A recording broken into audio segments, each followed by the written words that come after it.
अल्हम्दुलिल्लाहि वकफ़ा वसलामुन अला हबीबिहिल मुस्तफ़ा अम्मा बाद फ़अऊज़ु बिल्लाहि मिनश शैतानिर रजीम बिस्मिल्लाहिर रहमानिर रहीम मुहम्मदुर रसूलुल्लाह वल्लज़ीना मअहू अशिद्दाउ अलल कुफ़ारि रुहमाउ बैनहुम तराहुम रुक्अन सुज्जदन यब्तगून फ़ज़लन मिनल्लाहि व रिज़वाना इला आखिर हादिहिल आया सदक़ल्लाहु मौलानल अज़ीम। बारगाह रिसालत मुहम्मद सल्लल्लाहु अलैहि वसल्लम में दुरूद पाक का हदिया पेश करें। अल्लाहुम्मा सल्लि अला सय्यिदिना मुहम्मदिन मअदनिल जूदि वल करम व आलिहि व अस्हाबिहिल किराम व इब्निहिल करीम व बारिक व सल्लिम सलातन दाइमतन सरमदन अबदा। कई मर्तबा की हमारी रज़ा टाउन में हाजिरी, लेकिन आज मुझे कुछ मुख्तलिफ लग रहा है। वजह इस मजमे को देख करके मुझे मेरे कुछ सवालों का जवाब भी मिल रहा है। कई मर्तबा आपके सामने यहां पर इस मस्जिद में इसी मिंबर से मैंने खिताब किया और आपके सामने गुफ्तगू हुई, बयानात हुए। आज का मंजर कुछ अजीब ये लगता है कि यहां बूढ़ों और जवानों से ज्यादा बच्चों ने कब्जा किया हुआ है। और ये हल्की बात नहीं है। जहां बच्चे होते हैं लोग दामन झाड़ करके निकल जाते हैं, लेकिन जहां बच्चे होते हैं हम तो वहां पहले पहुंचते हैं।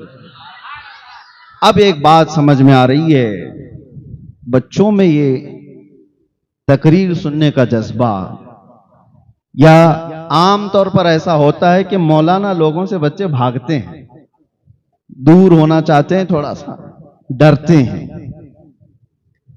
लेकिन यहां पर पूरा जम्मे गफीर शुरू से लेकर यहां तक देखा जा रहा है, यही सब कब्जा किए हुए हैं। मेरे अंदर के कुछ सवालात कि मैं जो सोचता था कि मैंने ऐसा क्या हिलाया कि जिसकी वजह से सब हिले हुए हैं, किसको इतना ठेस पहुंचा या किसको क्या तकलीफ हुई, तो ये बात समझ में आती है कि वो दूर की सोचते हैं कि बूढ़ों के बड़े मजमे से वो इनकलाब नहीं आता जो बच्चों से इनकलाब आ सकता है। इसीलिए वो जुबान को रोको, वो जुबान को बंद करो जो बच्चों के अंदर ईमानी गैरत बेदार कर सकती है। अब हमें समझ में आता है कि हमारे लिए, हमारे जलसों में, हमारे प्रोग्रामों में, हमारी तकरीर के लिए इतनी ज्यादा तकलीफ क्यों होती है कि परमिशन नहीं देना इसको। वजह यह है कि ये जो मजमा है ये कल का मुस्तकबिल है, ये फ्यूचर है इस उम्मत का, और वो आपसे ज्यादा पढ़े हुए लोग हैं, इस्लाम को ज्यादा जानते हैं। उन्हें पता है कि अगर बदर के मैदान में देखा जाए तो अबू जहल को बच्चों ने ही मारा था। वो बच्चों का डर तो कायम ही रहेगा। कुफ्र शिर्क के सीने पर बच्चों का डर हजरत मुआज और मुअव्विज़ ने कायम कर रखा है और ये क़यामत तक रहेगा। आप अपने बच्चों से नहीं डरते, लेकिन दुनिया डरती है। इसीलिए कि हमने देखा 2021-22 में वो पाखंडी जो हुजूर की शान में भौंकता था, उसके गुफे में एक 8 साल का बच्चा आ गया था, मुसलमान बच्चा पानी ढूंढते हुए आ गया था। उसने इतना हल्ला कर दिया, पूरी मीडिया को बुलाया और कहा एक आतंकवादी आ गया। अरे 8 साल के बच्चे से तुम्हारे लाओ लश्कर को इतना डर कैसे, इतना डर कैसे? वजह यही है कि वो हमसे ज्यादा जानते हैं कि बद्र की तारीख क्या थी। हर बच्चे में वो लगने लग जाता है कि कहीं ये मुआवज और मुअव्वज़ की शक्ल में तो नहीं आ रहा है। अबू जहल इसी बात से बेखबर था कि मेरा मुकाबला होगा तो पहलवानों से होगा, बड़े बड़े सरदारों से होगा। उसे यह खबर तक नहीं थी कि उसके घोड़े पर बैठने के बाद सिर्फ छोटी उम्र के 2 बच्चे आकर उसको घोड़े से गिरा भी देंगे और उसको फना फिन्नार भी कर देंगे। उसने मरने के वक्त ये कहा था, मुझे गम इस बात का नहीं कि मौत आ रही है। अरब लोग मौत से डरते नहीं है, अबू जहल ये कहता हुआ मरा, मुझे डर इस बात का नहीं कि मौत आ रही है, बल्कि शर्म आ रही है इस बात से कि मेरा मुकाबला बड़े पहलवानों से नहीं हुआ, छोटे बच्चों से हो गया। छोटे बच्चों ने मुझे इस दुनिया से खत्म कर दिया। बहरहाल मेरे अजीजों, हमारे मुआशरे में अगर ये इनकलाब आ रहा है तो अच्छे दिन असल में हमारे आने वाले हैं। ये इनकलाब अगर आ रहा है, जवान और बूढ़े खड़े होकर इंतजार करते रहेंगे और बच्चे बाजी ले जाएंगे इंशाअल्लाह। इसलिए कि 100 साल पहले इकबाल ने कहा था, सुना है कुदसियों से मैंने कि वो शेर फिर होशियार होगा। कौन सा शेर, कौन सा शेर होशियार होगा? इकबाल कहता है कि निकल करके सहरा से जिसने उलट दिया था तख्ते रोमा को, सहरा में रहने वाला वो जवान, बादिया नशीन, खजूर खाकर गुजारने वाला, पैबंद लगे कपड़े पहनने वाला, लेकिन जब वो निकला था तो रोमा के तख्त को उलट कर रख दिया था। रोम क्या है? पर्शियन एम्पायर और रोमन एम्पायर, दो दुनिया की बड़ी ताकतें थी। जैसे आज अमेरिका और रशिया को समझते हैं लोग, उस सुपर पावर को घुटने टेकने पर मजबूर करने वाली बहुत बड़ी जमात नहीं थी। ये सहरा से निकलने वाले वो जवान ही थे। अजीजान गिरामी वकार, इनकलाब ईमान से आता है, इनकलाब तादाद से नहीं। इनकलाब हुब्बे मुस्तफा से आता है, इनकलाब हथियारों से नहीं। इसीलिए हिंदुस्तान में बड़ी जमातें आकर, फौजें आकर इस्लाम की तबलीग नहीं की। इस्लाम में सबसे बड़ा असर रखने वाली तबलीग सरकार गरीब नवाज की है। वह हुब्बे मुस्तफा के साथ आई हुई जमात थी, वो तवक्कुल अल्लाह के साथ आई हुई जमात थी। वो ताकत ऐसी है कि सदियों असर रखती है। आज आपकी जमातों से डर नहीं है। तंजीमें बनी हुई हैं, आप भी बना सकते हैं, तंजीमें बहुत बनती हैं।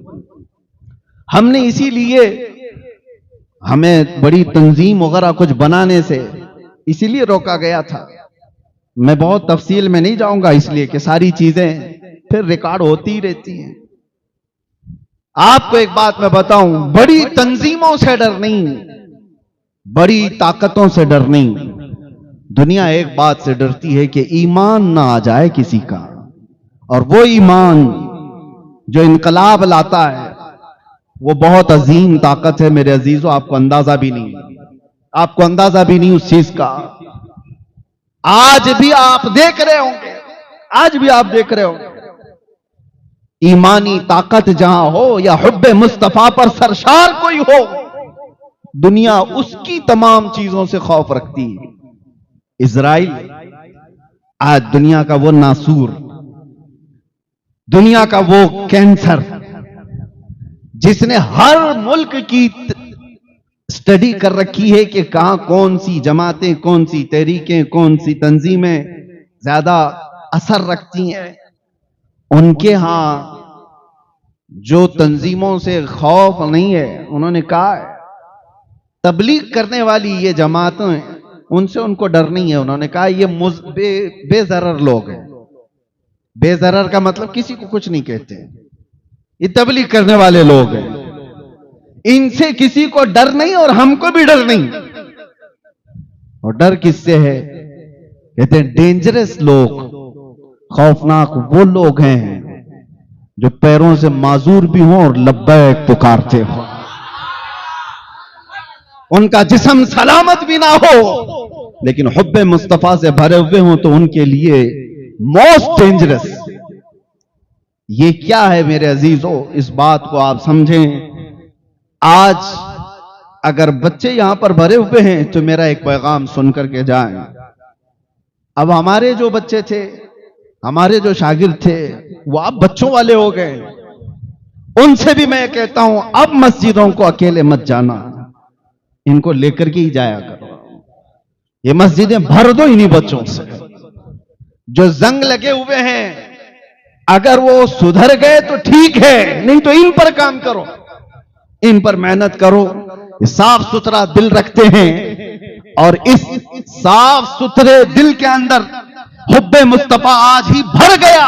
हजारों बड़े लोगों से ज्यादा असर इनकी जिंदगी पर होगा। बड़े बड़े लोग जो काम नहीं कर सकते वो ये बच्चे साफ सुथरे दिल के साथ कर जाएंगे इंशाअल्लाह। और कभी अपनी सफों से इनको बेदखल मत किया करो, मस्जिदों से इन्हें ना भगाओ कि बच्चे शोर करने वाले लोग हैं, इनको निकल जाने दो। नहीं, ये इसी उम्र के अंदर बहुत सारी चीजें कैच कर रहे हैं, अपने जहन में महफूज कर रहे हैं। कल को ये इनके अंदर वो चीजें आएंगी। मेरे अजीजों, आज हमें जिस तरह से आप बड़े बड़े मजमों में पुकारता हुआ देखते हैं, हमारे अंदर बेखौफी और निडरपन कहां से आया? हमने भी अपनी छोटी उम्र में किसी को देखा, बुजुर्गों को इस तरह से देखा, बिला खौफ लौमत लाइम, उनकी जिंदगियां हम पर असर करती गईं। उनको देखा था कि किसी को खातिर में नहीं लाते। शरीयत मुस्तफा के सामने हमने सबसे ज्यादा हुजूर ताजुश शरिया रहमतुल्लाह ताला अलैह को देखा। वो मिजाज रखते थे। मैं मिस्र में पढ़ने के जमाने में देखता, आप तशरीफ लाए, उस वक्त आपकी बीनाई नहीं थी। बगल में आपके बैठे हुए बहुत बड़े आलिम दीन अजहर में, जो हदीस का दर्स भी दिया करते थे जाम मस्जिदुल अजहर में, बुखारी पढ़ाने वाले। लेकिन चूंकि वहां का माहौल है, बड़े बड़े लोग उलमा, वो डॉक्टर भी हैं, पेशे से डॉक्टर भी हैं और बुखारी का दर्स भी देते थे। वो सूट में थे, टाई पहने हुए थे। उनके यहां ये नॉर्मल बात है। टर्की में, मिस्र में आप वहां जाएंगे तो उलमा भी ये सूट बूट में रहते हैं, उनका एक लिबास। हजरत के बगल में बैठे हुए और अपना एक असर और रसूख रखने वाले। हजरत को आपके मुसाहिबीन में से एक ने कहा कान में कि आपके साथ बैठे हुए ये बड़े अजीम यहाँ के मुहद्दिस भी हैं, बड़े आलिम भी हैं, लेकिन वो टाई पहने हुए बैठे हैं। उसी वक्त हजरत अपना चेहरा सीधा कर लिया और सीधे अरबी में उनसे दो टोक कह दिया। ये नहीं देखा कि मैं यहां मिस्र में मेहमान बन के आया हूं, ये नहीं देखा कि मैं 4 दिन के दौरे पर आया हूं, मुल्क इनका है, असर इनका है, इन्फ्लुएंस इनका ज्यादा है। जो शरीयत कहती थी कह दिया। उनको बुरा लगता है या नहीं लगता ये भी नहीं कहना था, कह दिया कि ये हराम है, शियार नसारा है, ये हमारी तहकीक है। हम उस वक्त थोड़ा सा सहमे हुए थे कि पता नहीं महफिल क्या हो जाएगी।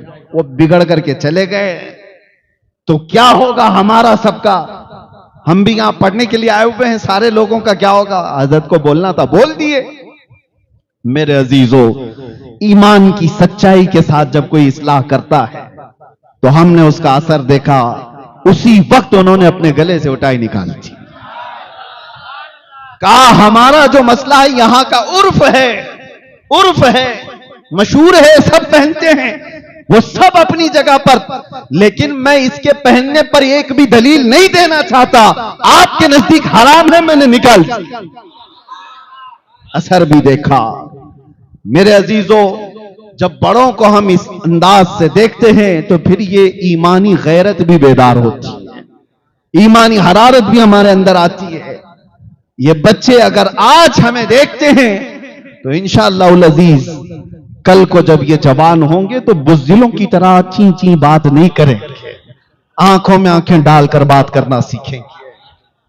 ये वो अलग लोग हैं, वो अलग लोग हैं जिनको अपने चिल्ले चट्टी की फिक्र हो। ये सुन्नी सहीहुल अकीदा वो बच्चे हैं जो हुब्बे मुस्तफा पर किसी बात से सौदा नहीं करते। और आज मैं इसी बात पर आपके सामने आया हूं। बात है आज हजरत उमर फारूक की। और जाहिर सी बात है, हमने तमहीद छेड़ी है तो अब उसी जात तक पहुंचते हैं।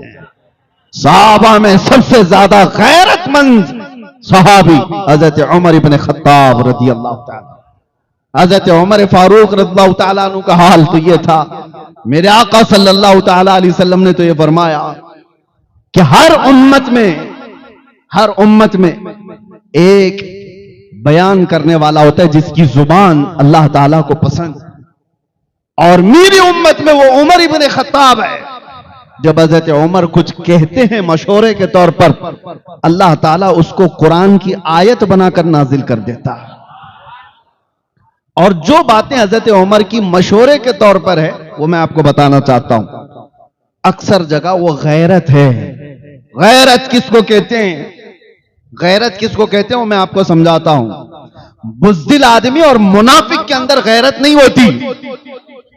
जिसको आम जुबान में अगर कह दिया जाए तो बीच वाला आदमी, उसकी गैरत नहीं। बल्कि मैं पैदाइशी बीच वाले को नहीं कह रहा हूं, उनके अंदर थोड़ी बहुत तो होती होगी, लेकिन जो मुनाफिक होता है वो बेगैरत होता है। बेगैरत की एक और मिसाल मैं आपको बता दूं। किसको कहते हैं? हर इंसान के अंदर, हर मर्द के अंदर इतनी गैरत तो होती है कि उसकी बीवी उसके साथ हो, कोई अगर उसकी बीवी को टच करे, उसकी बीवी को छेड़छाड़ करे, तो उस इंसान को, उस मर्द को गुस्सा आएगा कि नहीं आएगा? लेकिन जहां नहीं आता तो इसी को कहते हैं ये बेगैरत आदमी। बीवी की मिसाल मैंने सिर्फ समझाने के लिए दी। किसी मां को, किसी की मां को कोई गाली दे रहा है, वो सुन के ही करता चला गया, ये बेगैरत आदमी। उसकी बेटी को कोई कुछ कहा, औरतों के मामलात में इंसान हसास होता है, बहुत सेंसिटिव होता है, इसलिए मैं ये मिसालें दे रहा हूं। अगर किसी की मां, बहन, बेटी या बीवी को कोई कुछ बुरा भला कहा तो जितना गुस्सा आता है ये गैरत की वजह से आता है। गैरत जिसके अंदर होगी उतनी ज्यादा वो गुस्से में आता है। गुस्सा हर जगह हराम नहीं है, गुस्सा हर जगह हराम नहीं है। हां, एक बात याद रखो, गुस्सा होना भी चाहिए। बगैर गुस्से वाला आदमी वो बुज़दिल हो जाता है। गुस्सा कुछ जगह हराम है, लेकिन हर वक्त नहीं। मर्द को गुस्सा होना भी चाहिए। किस जगह पर? मैं तो हदीस के जरिए से बता रहा हूं। अगर आप घर में बैठे थे, आपके घर के सामने से आपका दरवाजा खुला हुआ था, कोई शख्स आपके घर के अंदर नजर डालता है आपकी औरतों पर, हुजूर पाक फरमाते हैं घर वाले को इख्तियार है, गैरत में आकर अगर उसने पत्थर उठाया और देखने वाले की आंख पर मार दिया, उसकी आंख फूट भी गई, तो मारने वाले पर मुआखजा नहीं होगा। क्यों? उसने गैरत की वजह से किया। ये गैरत है, ये गुस्सा है उसका, और ये इंसानी फितरत का हिस्सा है, इंसानी फितरत का हिस्सा है। और जब ये गैरत निकल जाती है तो ऐसे कचरों का कोई काम भी नहीं होता। इसीलिए मेरे अजीजों, अब दो चीजों के लिए मैं ये बातें कह रहा हूं। अपनी जब कभी कोई कमेटी बनाना हो, और जब कभी तुम्हें दोस्ती करना हो, और जब कभी तुम्हें किसी से रिश्ता करना हो, ये तीन जगहों पर गैरत सबसे पहले देखो इसके अंदर कितनी। बेगैरत आदमी अगर तुम्हारी कमेटियों में बैठेगा तो सबको मुनाफिक बनाकर रखेगा, ना वो तुम्हारा कोई फैसला ले पाएगा। उससे ज्यादा तो गैरत वाली औरतें होती हैं बहुत सारी जगहों पर। आपको पता है, जब बेगैरत आदमी को आप अपना सरदार बना ले या दोस्त बना ले तो उसकी बीमारी का असर तुम्हारे अंदर भी आता है। हजरत उमर इब्न खत्ताब रदी अल्लाह ताला अन्हु के मशवरों के बारे में मैं कह रहा था। नबी अकरम सल्लल्लाहु ताला अलैहि वसल्लम की अज़वाज मुतहरात मोमिनों की क्या है? सब क्या है? हुजूर की बीवियां मोमिनों की मां हैं। उम्मुल मोमिनीन कहा जाता है हुजूर की हर बीवी को। पहले वो सहाबा इकराम हुजूर के घरों पर जाते थे तो हुजूर की बीवियां कोई सामान लेना है, देना है, आमने सामने हो जाती थी। यह मामला तो नॉर्मल था, लेकिन हजरत उमर को यह पसंद नहीं था। हजरत उमर इब्न खत्ताब रदी अल्लाह ताला अन्हु हुजूर की बारगाह में आकर यूं कहते हैं कि या रसूल अल्लाह सल्लल्लाहु अलैहि वसल्लम, आपकी अज़वाज मुतहरात, इनके सामने सहाबा आ जाते हैं, ये मुझे अच्छा नहीं लगता। सहाबा दुनिया के सबसे अच्छे लोग हैं, जिनकी निगाहें खता नहीं करेंगी, और खता करें भी तो किसके साथ? वो तो उम्मत की माएं हैं। मां के पास तो बच्चा जा ही सकता है। सारी दलीलें एक तरफ, लेकिन गैरत उमर एक तरफ। हजरत उमर की गैरत, मेरे नबी की बीवियां हैं, आम नहीं है।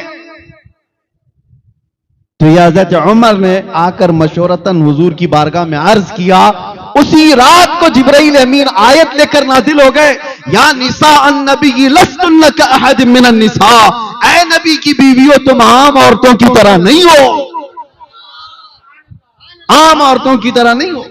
फिर अल्लाह ने हुक्म नाजिल फरमा दिया, ऐ लोगो वइदा सअलतुमुहुन्ना मताअन फसअलूहुन्ना मिन वराइ हिजाब, जब तुम्हें किसी बात का सवाल करना है नबी की बीवियों से या कुछ मांगना है तो आज के बाद पर्दे के पीछे खड़े होकर के मांगो। यह गैरत उमर है। उमर इब्न खत्ताब रज़ियल्लाहु तआला अन्हु की गैरत ने वो चीज, हुजूर पाक सल्लल्लाहु तआला अलैहि वसल्लम ने एक ख्वाब देख करके ये भी तो फरमाया था कि मैंने देखा कि उमर इब्न खत्ताब रज़ियल्लाहु तआला अन्हु के मुतालिक कि उनका जुब्बा जमीन तक लगा हुआ था। तो हजरत उमर ने पूछा कि ये इस ख्वाब की ताबीर क्या है? नबी पाक सल्लल्लाहु अलैहि वसल्लम ने फरमाया, उमर ये तुम्हारी गैरत की ताबीर, गैरत की ताबीर है। अब हकीकी बात की तरफ आ जाता हूं। बीवी को टच करने पर गैरत आ जाती है, बेदार हो जाता है आदमी। मां को अगर गाली दे दे तो गैरत आ जाती है। आप खामोश रहेंगे कि आपकी मां को गाली दे दे? खामोश रहोगे? तुम्हारी बेटियां या तुम्हारी बहनों को कोई छेड़छाड़ करे तो खामोश रहोगे? जो रिएक्शन होगा कर ही डालोगे आप। पता है, सामने वाले से कहोगे कि गलती से हो गई है तो ठीक है, लेकिन दोबारा करेगा तो दांत तोड़ दूंगा, उंगली मोड़ दूंगा, कुछ तो आप रिएक्शन तो करोगे। रिएक्ट करता है आदमी। यह सब तुम्हारी गैरत का 10वां हिस्सा भी नहीं है। औरतों के बारे में जो गैरतमंद होता है 10वां हिस्सा भी नहीं गैरत का। इंसान की असली गैरत उस वक्त देखी जाती है जब उसके नबी की शान में कोई बात करे, और अगर वो खामोश रहा तो वो बेगैरत है, वो जलील है, उसके अंदर निफाक भरा हुआ है। नबी अकरम सल्लल्लाहु तआला अलैहि वसल्लम के मुतालिक गैरत अगर सबसे ज्यादा मैंने महसूस किया वो उमर इब्न खत्ताब की बारगाह। वो हल्की चीज भी नहीं बर्दाश्त करते थे, नहीं बर्दाश्त करते। आपने सुना होगा एक मुसलमान और यहूदी के झगड़े के बारे में, जमीन का झगड़ा था। हुजूर पाक सल्लल्लाहु अलैहि वसल्लम ने फैसला सुना दिया था, यहूदी के हक में जमीन थी, लेकिन वो मुसलमान जो नाम का था मानने से इनकार कर दिया और कहा नहीं ये फैसला सही नहीं हुआ है। कहा कहां फैसला कराएंगे? उमर इब्न खत्ताब के पास। उनके फैसले मशहूर थे, अदालत मशहूर थी। हजरत उमर के पास आने के बाद यहूदी ने पहले ही से कह दिया कि हमारा मैटर जमीन का पहले रसूलुल्लाह के पास गया था। वो यहूदी हुजूर को मानने वाला तो नहीं, यहूदी था। हजरत उमर चौंक गए, कहा कि फिर वहां से नहीं हुआ? कहा उन्होंने तो फैसला मेरे हक में सुनाया, लेकिन ये तुम्हारा मुसलमान भाई मानता नहीं है। कहा ये तुमसे कराएगा। फिर हजरत उमर ने तलवार उठाई और उसकी गर्दन मार दी। मेरे अजीजों, ये सुनने के लिए तो आसान है। उमर इब्न खत्ताब आम आदमी नहीं है। उनका अमल शरीयत बनने वाला है। उनका अमल क़यामत तक के लिए लोगों की तकलीद का सबब बनने वाला है। हर उठे बैठे कुछ काम कर नहीं सकते थे, लेकिन गर्दन तो मारी दी। अब मदीने में मशहूर हुआ, उमर इब्न खत्ताब ने एक मुसलमान को मारा था। तो वो मुसलमान दिखने में, नाम हुजूर के पास आना जाना, नमाजें पढ़ना। अब एक तरफ हजरत उमर हैं और एक तरफ वो कत्ल किया हुआ, उसकी तरफ से लोग भी कह रहे हैं कि उमर ने बहुत बड़ा काम कर दिया, बहुत, कि ये जज्बे में आकर के किसी की गर्दन मार दिया। यहूदी और मुसलमान की जब बात हो तो एक मुसलमान का कैसे कत्ल? हजरत उमर को बुलाया गया हुजूर के पास और हुजूर पाक सल्लल्लाहु अलैहि वसल्लम ने पूछा, उमर तुमने एक मुसलमान की गर्दन मारी? अब जवाब सुना। हजरत उमर ने कहा, या रसूल अल्लाह, मैं उसको मुसलमान मानता ही नहीं था। नहीं, मैंने किसी मुसलमान की गर्दन नहीं मारी। तो हुजूर ने फरमाया तुमको कैसे पता वो मुसलमान था कि नहीं था? अब ये बड़ी चीज है, किसी के बारे में कोई कह नहीं सकता। कैसे कहेगा? आपको मैं बताऊं, काफिर भी साबित नजर आता है, मुसलमान भी नजर आता है, मुनाफिक नहीं नजर आता। मुनाफिक दिल के अंदर छुपा हुआ है, बुग़्ज़ है, अदावत है, सब है, उसकी पेशानी पे लिखा हुआ तो नहीं है। अब आज के जमाने में किसी को मुनाफिक नहीं कह सकते, ये भी मसला सुन ले आप। किसी को मुनाफिक डायरेक्ट, हाँ अलामत निफाक है उसके अंदर, ये कह सकते हैं, निफाक की चीजें इसके अंदर है। मुनाफिक कहना ये गैब की बात है, और आज कौन इस तरह गैब की खबर देगा, दिल के अंदर छुपी हुई चीज। अब हजरत उमर ने जब ये कहा मैं उसको मुसलमान मानता ही नहीं, हुजूर ने फरमाया कैसे कैसे नहीं मानते? दलील तो कुछ नहीं थी ना, वो मरे हुए की पेशानी पर लिखा हुआ था कि हादा मुनाफिक, कहीं कुछ लिखा हुआ नहीं था। हजरत उमर ने कहा या रसूल अल्लाह, जब वो आपके फैसले को नहीं माना तो? ये तो हजरत उमर की बात चल रही है मेरे अजीजों, हुजूर भी जरह कर रहे हैं, ये आर्ग्यूमेंट हो रहा है। रसूल पाक सल्लल्लाहु अलैहि वसल्लम ने फरमाया उमर, क्या तुम अपनी तरफ से, अपनी राय से ये कायम कर लोगे कि कौन मुसलमान है, कौन मुनाफिक है, कौन मुसलमान नहीं है? बात चल ही रही थी कि जिब्राइल अमीन आयत लेकर नाजिल हो गए। कुरान में अल्लाह ताला ने नाजिल फरमा दिया, फला व रब्बिका ला युमिनून हत्ता युहक्किमूका फीमा शजर बैनहुम। ऐ महबूब, आपके रब की कसम, उस वक्त तक कोई मोमिन हो ही नहीं सकता जो अपने मसलों में आपके फैसले को नहीं मानता।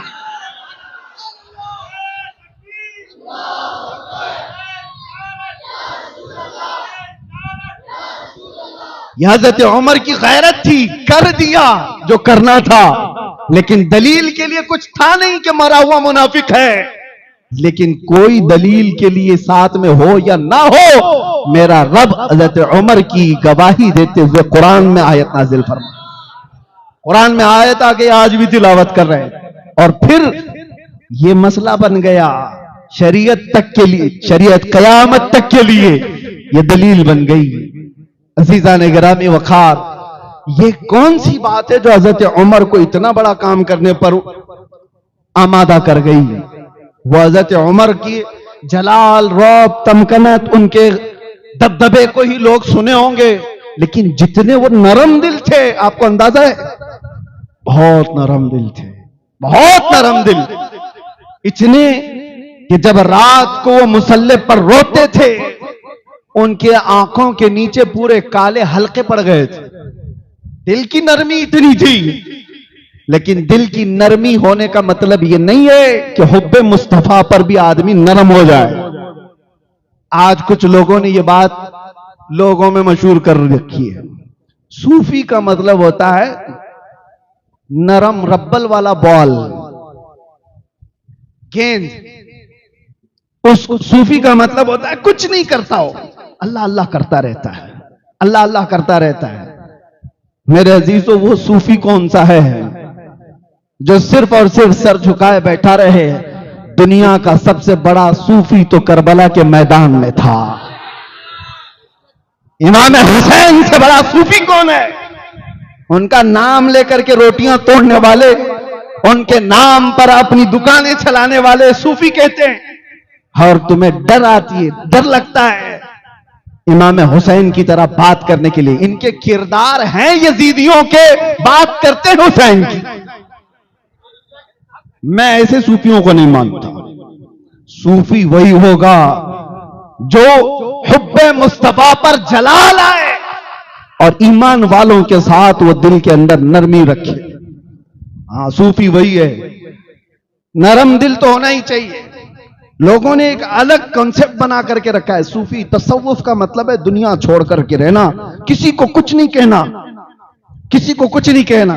ये तो ऐसी है। एक सूफी साहब के बारे में सुना, खेत में बैठे रहते थे, भुट्टे की खेत थी उनकी, मकई की, और एक गधा आता था, खेत चरने लग जाता था, और ये तस्बीह हिलाते बैठे हुए हैं, तस्बीह भी पढ़ रहे हैं और यहीं से अल्लाह बचा ले मेरे खेत को, अल्लाह बचा ले मेरे खेत को, अल्लाह बचा ले मेरे खेत को।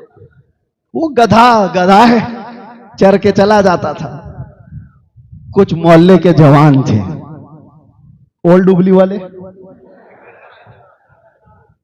वो सूफी साहब को रोज देख रहे थे।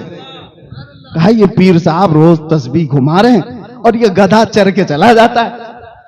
एक दिन देखा, 2 दिन देखा, 4 दिन, इनकी तस्बीह नहीं खत्म होती और गधा खाना नहीं छोड़ता। आधा खेत खत्म हो गया था। 5 दिन के बाद ये नौजवान लोग एक बड़ा डंडा लेकर के आए और उसके बाद आए, जैसी गधा खेत में आया, गधे को इधर से मारा, उधर से मारा, इधर से मारा, उधर से मारा। गधा चीखते चीखते जख्मी होकर भाग गया, खेत महफूज हो गया, बच गया। सूफी साहब के पास आए जवान लोग, कहा कि हजरत हर काम तस्बीह से नहीं होता, कुछ कामों के लिए डंडे भी चाहिए।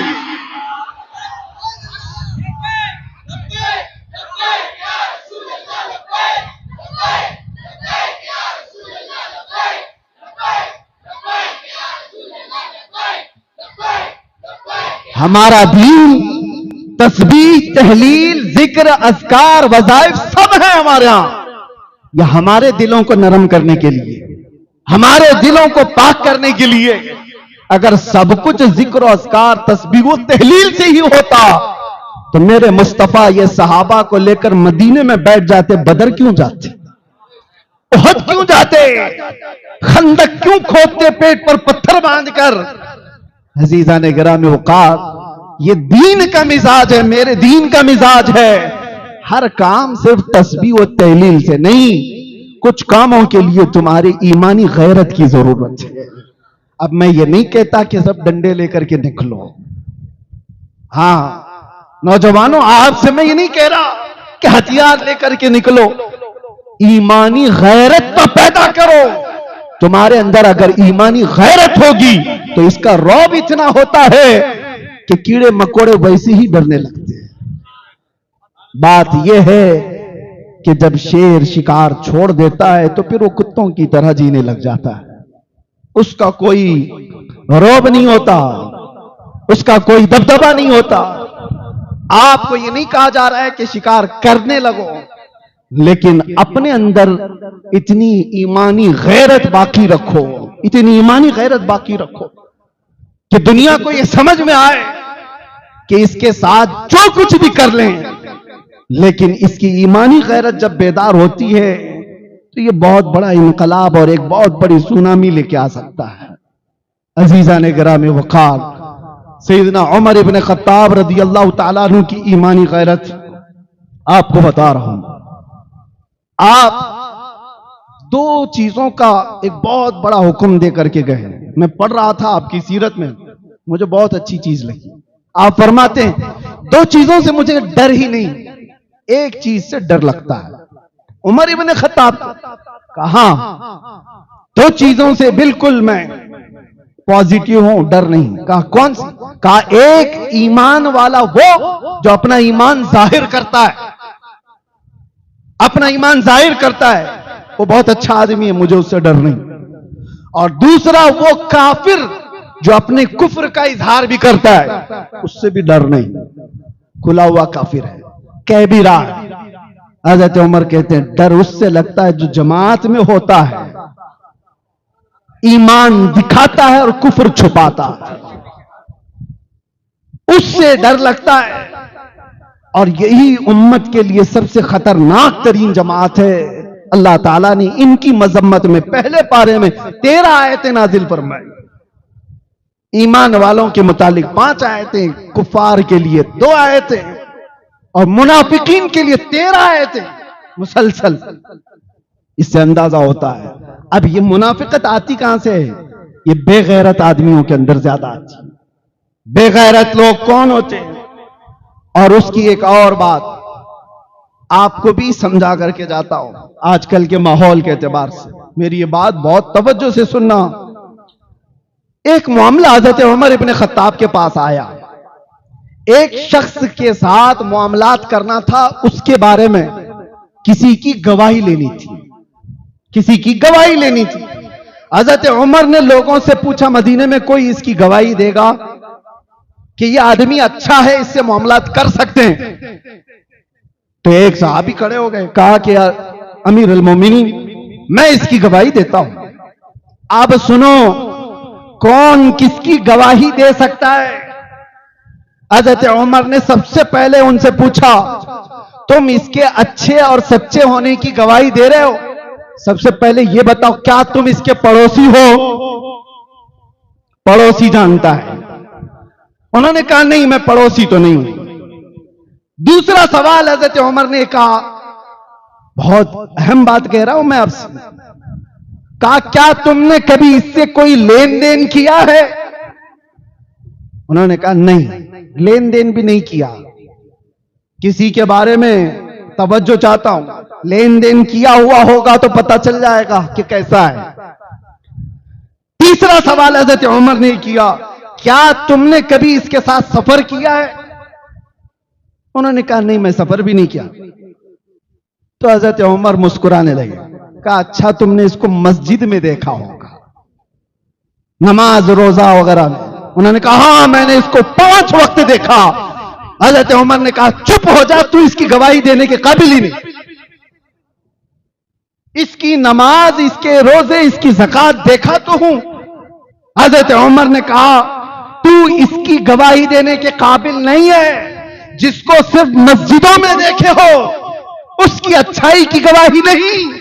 हज़रत उमर कहते हैं, जो अपने पड़ोसियों के साथ या लेन देन में, मामलात में पक्का, या सफर में उसकी सारी असलियत अच्छी हो, उसके मुतालिक तुम बगैर किसी खौफ की गवाही दे सकते। यह हज़रत उमर ने कहा, यह बहुत बड़ा पैगाम है आज के लिए। तो सिर्फ दिखने वाली चीजों के मुतालिक आप अपने दिमाग में यह मत बिठा लेना कि बहुत अच्छा है। नमाजें, रोजे, ज़कात, हज, यह हमारे दीन का 25% हिस्सा है, और मामलात ये 75% है। और जो मामलात में कच्चा है वो दीनदार नहीं कहला सकता। नमाजी हो सकता है, ज़कात वाला हो सकता है, हाजी हो सकता है, दीनदार वही होगा जो मामलात में अच्छा होगा। उसकी बीवी के साथ उसके ताल्लुकात कैसे, उसके पड़ोसी के साथ उसके कैसे ताल्लुकात है, और फिर वो लेन देन में कैसा है, वादे का पक्का है कि नहीं। यहां तो 90% डूबे हुए हो, जो कहा उस पर कायम नहीं। पैसे लेने के वक्त चेहरा अलग है, वापस देने के वक्त उनके हाव भाव बदले हुए। मामलात, यहां आदमी के निफाक के बारे में कहा गया है, ईमान वाले की अलामत नहीं है। मैं तो एक हाजी साहब को देखा था, अल्लाह उनको गरीक़ रहमत फरमाए। उनकी वो लकड़ी की मिल थी, सॉमिल जिसको कहते हैं, जिसमें लकड़ियां काटी जाती हैं। बुढ़ापा आया तो उनके बच्चे भी थे, बहुत पैसे वाले, अच्छे, जिनको कहा जाए कि अपने जमाने के अमीर तरीन आदमी। उठा करके औने पौने जो कीमत आई वो सॉमिल बेच दिया। लोग सब हैरत में थे कि ये चीज मिलती नहीं है जल्दी किसी को, लाइसेंस नहीं मिलता, और आपने उठाकर बेच दिया। उन्होंने मेरे सामने कहा कि मुफ्ती साहब, मुझे डर सिर्फ इस बात का है कि मेरे मरने के बाद मेरी औलाद गैर कानूनी लकड़ियां कहीं काटना ना शुरू कर दी, इसलिए मैंने बेच दिया। यह है ईमानी गैरत, यह है ईमानी गैरत। मामलात में आदमी ऐसा हो जो औलाद के सिलसिले में भी इस तरह का रवैया रखता हो, वो ईमान है मेरे अजीज। सैयदना उमर इब्न खत्ताब रज़ी अल्लाह ताला अन्हु के मामलात के सिलसिले में जो बातें हैं वो भी थोड़ा मैं अर्ज कर लूं। गैरत के मुतालिक मैंने जो बात की, इतनी गैरत तो होनी चाहिए। हज़रत उमर ही वो आदमी है तन्हा जो जल्दी दबना नहीं चाहते, झुकना नहीं चाहते कभी भी। सुलह हुदैबिया हो रही थी, ऑब्जेक्शन किसी का नहीं था। तकरीबन 1400 सहाबा थे, वो आमन्ना सद्दकना कहने वाले सब थे।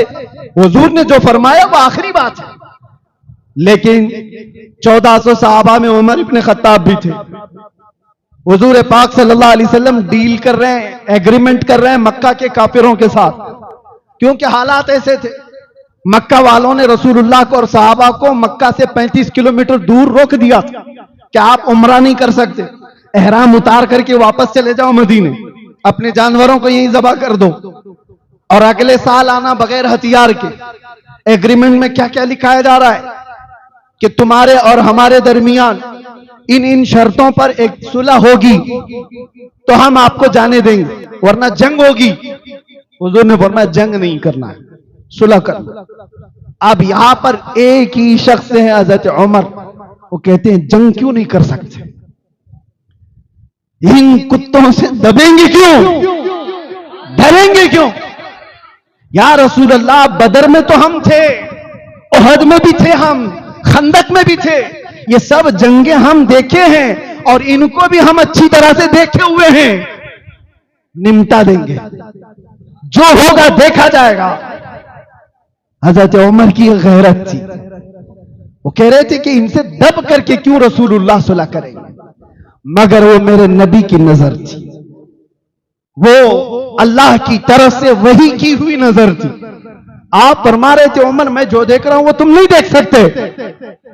दिल को उस वक्त तक इत्मीनान नहीं आ रहा था। सहाबा को जा जा करके उमर इब्ने खत्ताब क्या कह रहे थे, चलो सबके सब मिल के हुजूर से कहते हैं हम सब लड़ने के लिए तैयार, मरने के लिए तैयार है, बगैर उम्रा किए हुए क्यों हम बाल कटा लें, यहां पर क्यों अपने एहराम उतारें। सारे सहाबा कोई आने को तैयार नहीं। क्या हुजूर ने फरमा दिया, अब उसके बाद क्या कहेंगे। चंद लोग कह रहे थे चलो उमर एक काम करते हैं, अबू बकर सिद्दीक को मना लेते और अबू बकर सिद्दीक को अपनी तरफ करके रसूलुल्लाह के पास लेके चलेंगे और रसूलुल्लाह अबू बकर सिद्दीक के मशवरे को रद्द नहीं करेंगे।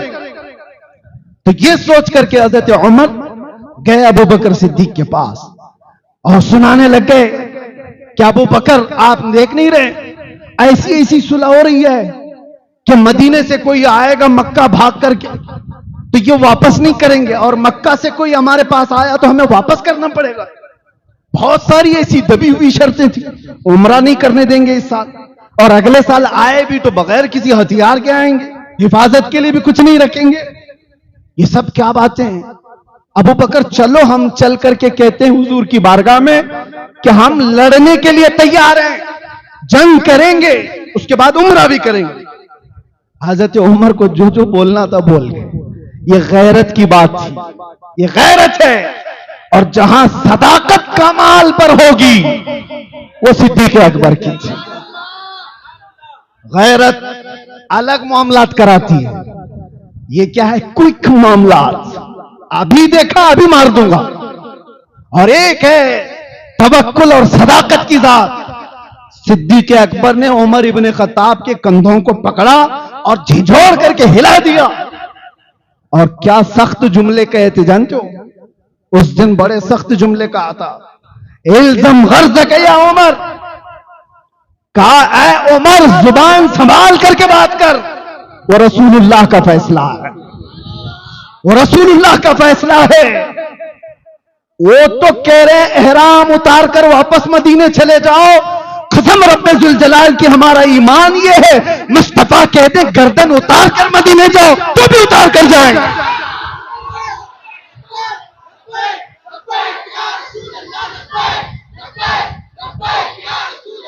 ये देखने के बाद उमर इब्ने खत्ताब ने कहा मैं गलती पर था, ये मेरी गैरत थी कि इन कुत्तों से दबे क्यों, लेकिन बात तो रसूलुल्लाह के हुक्म की थी, बात हुजूर के हुक्म की थी। उसके बाद पलट आए और जिंदगी पर कहते थे ईमान कहीं पर मैंने देखा है तो अबू बकर की जिंदगी में देखा। मेरे अजीजों, गैरत ये अपना मामला कराती है, लेकिन सदाकत जो है वो हुब्बे मुस्तफा के साथ वो सिद्दीक अकबर में कूट कूट और भरी हुई थी।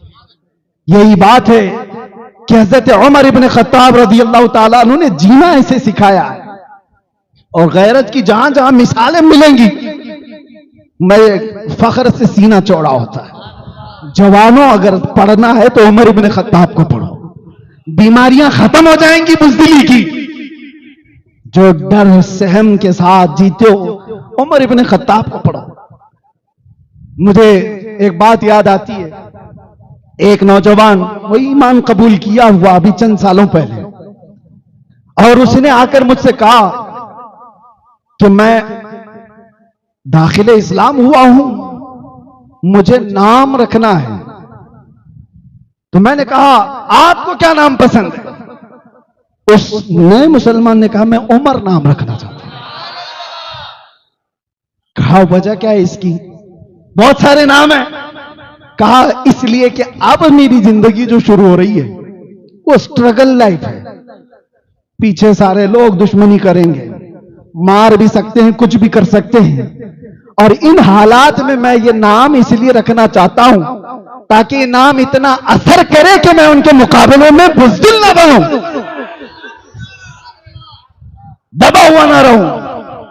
ये नए लोगों के दिल में ये बात है मेरे अजीज। उमर इब्न खत्ताब को पढ़ो, उहद के मैदान में हुआ क्या था पता है आपको? जंग पासा पलट गया था, जीती हुई जंग हार गए थे। पहले तो सहाबा ने उनको अच्छी तरह से मारा, भगाया, मैदान छोड़ करके भाग गए। और मैदान में जब सब भाग गए थे तो माले गनीमत सहाबा जमा कर रहे थे। हुजूर ने फरमाया था एक जबल रुमात छोटी सी पहाड़ी पर 50 तीरंदाज सहाबा को खड़ा किया था। हुजूर ने फरमाया था जब तक मैं नहीं कहूं उतरना नहीं। जंग खत्म हो गई तो वो 50 तीरंदाज सहाबा आपस में कहने लगे, हुजूर ने जंग खत्म होने तक के लिए कहा था चलो उतरते हैं, हम भी माले गनीमत जमा करते हैं। लेकिन कुछ सहाबा ने कहा नहीं अभी रुको, हुजूर का फरमान आया नहीं। इन्हीं बातों में 40 सहाबा उतर गए। वो लोकेशन जो था बहुत हॉट लोकेशन था जंग के लिए। और जैसे ही वो पहाड़ी खाली हुई, उस वक्त खालिद बिन वलीद काफिरों की तरफ से थे। 200 घुड़सवारों को पीछे से ला करके उन्होंने हमला किया और भागे हुए भी वापस आ गए। मुसलमान बीच में पिस गए और ऐसा कि ये जीती हुई जंग शिकस्त में बदली 70 सहाबा की शहादत। वो बड़ी दर्दनाक जंग है जिसमें अमीर हमजा का सीना चीर करके कलेजा चबाया गया था, जिसमें हजरत साद इब्न रबी को पेट को फाड़ दिया गया था, जिसमें अनस बिन नुजैर को सिवाय उंगली के कुछ नहीं मिला, उनका पूरे जिस्म को रौंद दिया गया था। यही वो जंग है जिसमें अब्दुल्ला बिन जहश के जिस्म के 80 टुकड़े करके हार में पिरो करके पहना था, रस्सी में डाल करके।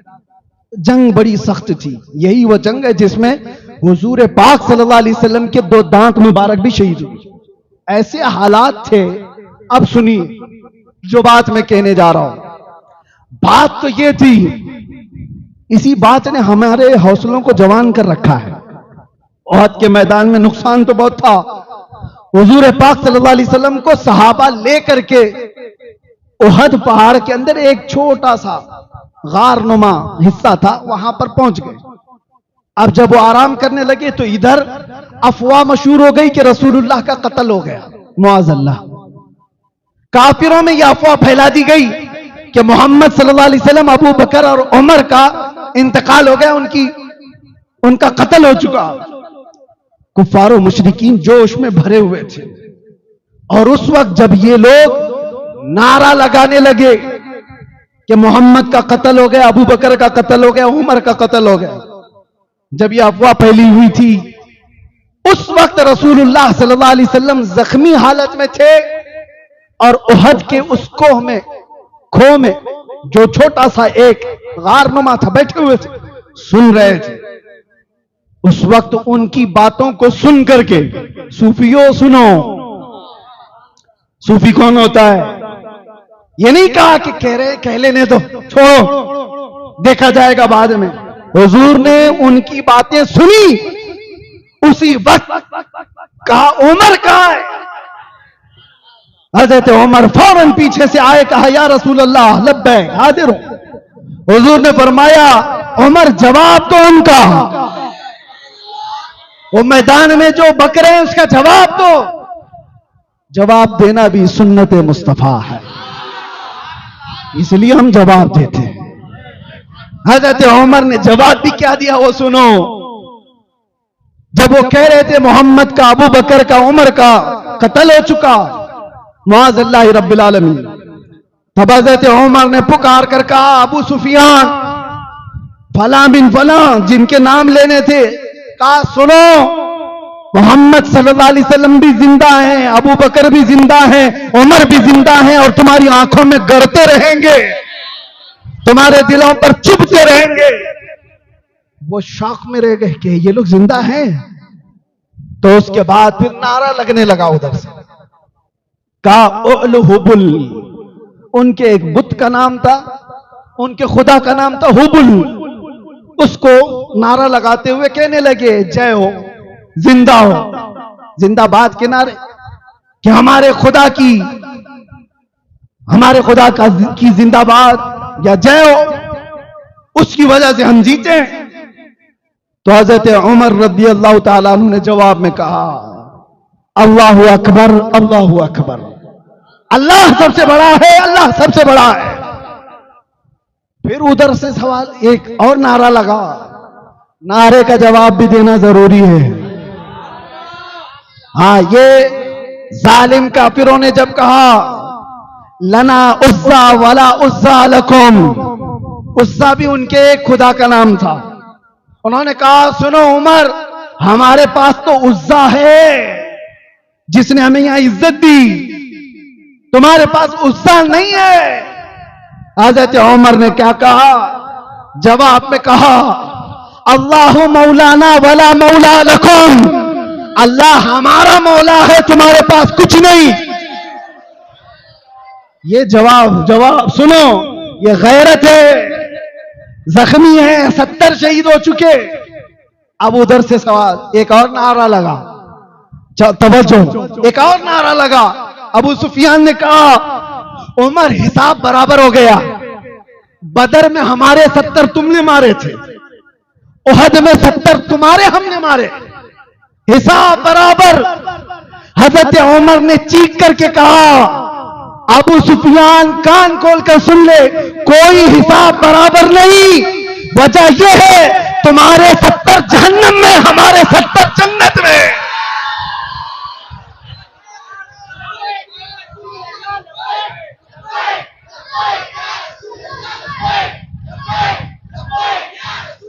कौन सी बराबरी, कौन सी बराबरी, कोई बराबरी नहीं है। तुम्हारे 70 जो मारे गए थे सब जहन्नम में गए, हमारे 70 जितने इंतकाल किए सब जन्नत में पहुंचे।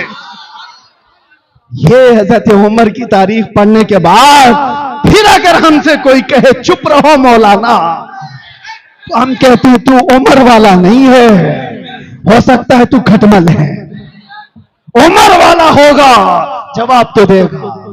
आपके अंदर भी मैं चाहता हूं गैरत ईमानी इतनी रखो, बीवी के लिए, मां के लिए, बेटी और बहन के लिए रख सकता है। तो मेरे अजीजों, ये रिश्ते तो कब्र में जाने से पहले खत्म हो जाते हैं।